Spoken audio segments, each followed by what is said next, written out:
నిన్న మధ్యాహ్నం తర్వాత భారత రాష్ట్ర సమితి నుంచి ఒక ప్రకటన మీ అందరి ద్వారా నేను మీడియాలో చూడడం జరిగింది.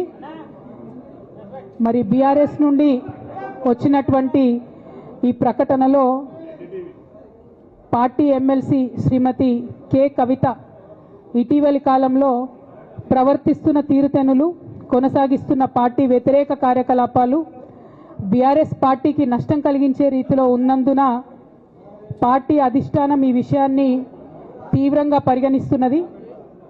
పార్టీ అధ్యక్షులు శ్రీ కె చంద్రశేఖరరావు గారు శ్రీమతి కె కవితను తక్షణం పార్టీ నుండి సస్పెండ్ చేస్తూ నిర్ణయం తీసుకున్నారని చెప్పి మరి నాకు ఒక ప్రకటన నిన్న టీవీల ద్వారా అందుకోవడం జరిగింది.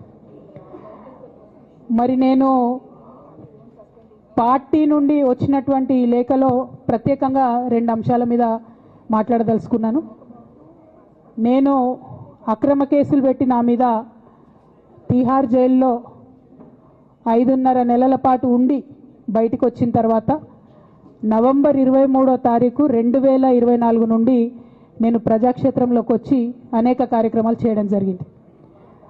మరి నేను చేసినటువంటి పనులలో మొట్టమొదటిది ఒక బిడ్డ హాస్టల్లో చనిపోతే ఆమెను విజిట్ చేసి, అట్లానే గురుకులాల్లో జరుగుతున్నటువంటి అన్యాయాల మీద మొట్టమొదటి కార్యక్రమం తీసుకొని నేను మాట్లాడినా.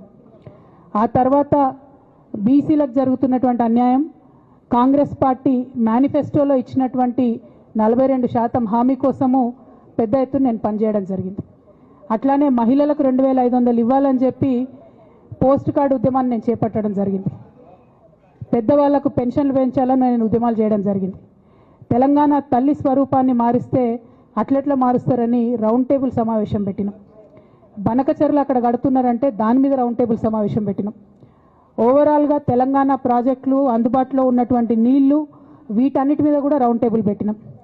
భద్రాచలం దగ్గర 5 గ్రామాలు ముంపు సమస్య ఉంది, ఎవరు పట్టించుకుంటలేరంటే వాళ్ళని పిలిపించుకొని రౌండ్ టేబుల్ సమావేశం పెట్టి ప్రభుత్వం మీద ఒత్తిడి తీసుకొచ్చే కార్యక్రమం చేసినాం. ముఖ్యమంత్రి గారి సొంత జిల్లా మహబూబ్ నగర్లో భూ నిర్వాసితులకు అన్యాయం జరుగుతుందంటే నారాయణపేట నియోజకవర్గం వెళ్ళి వాళ్లకు మద్దతుగా మేము నిలబడి రావడం జరిగింది. అట్లానే 47 నియోజకవర్గాలలో బీఆర్ఎస్ కండువా బాజాప్తా కప్పుకొని, గులాబీ కండువా బాజాప్తా కప్పుకొని ఎక్కడికి పోతే అక్కడ రావుల చంద్రశేఖర్ రెడ్డి గారిని రిక్వెస్ట్ చేసి భవన్ నుంచి అక్కడ ఉండేటటువంటి బీఆర్ఎస్ నాయకులకు అఫీషియల్ కమ్యూనికేషన్ చేపించి ప్రతి ఒక్క బీఆర్ఎస్ నాయకులకు, కార్యకర్తలకు మాట్లాడి ఆయా పర్యటనలకు వెళ్ళినప్పుడు అందరినీ కలుపుకొని బాజాప్తా గులాబీ కండువా వేసుకొని 47 నియోజకవర్గాలు నవంబర్ 23, 2024 నుండి ఈ రోజు వరకు నేను పర్యటన చేసి అనేక ప్రజా సమస్యల మీద మాట్లాడడం జరిగింది. మరి ఇవన్నీ పార్టీ వ్యతిరేక కార్యకలాపాలు అన్నది నాకు అర్థం కాలేదు.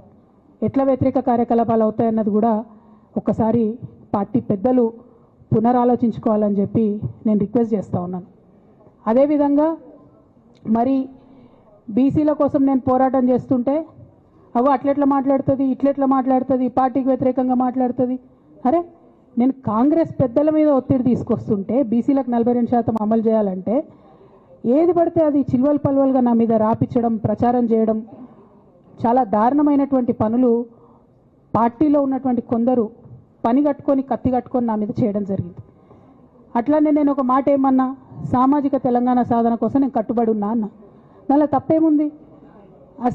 అసలు నాకు జన్మనిచ్చినటువంటి నా తండ్రి, ఈ ప్రాణాన్ని భిక్షగా ఇచ్చినటువంటి నా తండ్రి, ఆయన చిటికెన వేలు పట్టుకొని నేను ఓనమాలు నేర్చుకున్న ఉద్యమాలు ఎట్లా చేయాలని, ఆయన చిటికెల వేలు పట్టుకొని ప్రజలంటే ఏంది, ప్రజా సమస్యలు అంటే ఏంది, ఎందుకోసం దాని మీద గలమెత్తాలని చెప్పి నేను నేర్చుకున్నా.